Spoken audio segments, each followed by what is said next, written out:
Hello everyone and welcome to Easy Trick app channel, and in this video we are going to be learning how to add motion blur to text in Adobe Premiere Pro. Currently, as you can see, I have a text onto my timeline, and when I play back this you can see we have a motion applied to it as well, but there is something missing called motion blur, and we want it as this looks quite boring and not natural.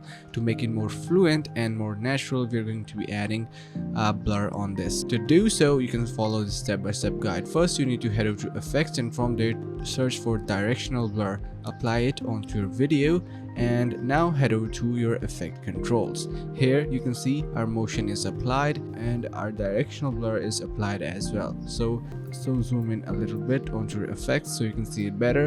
And now what we're going to be doing is that head over to your first keyframe for your position, and in the middle of this motion we want our blur. So we are going to be selecting a place somewhere between, and we're going to be click on the keyframe for blur length, and you can see our keyframe is added.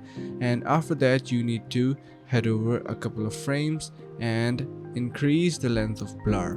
So you can see the blur length is increased. Now you can see it is horizontal, so we need to change the direction of blur, and yeah, that looks good. It is in direction of our motion. Now you can also apply your ease out and ease in to make it a lot more smoother.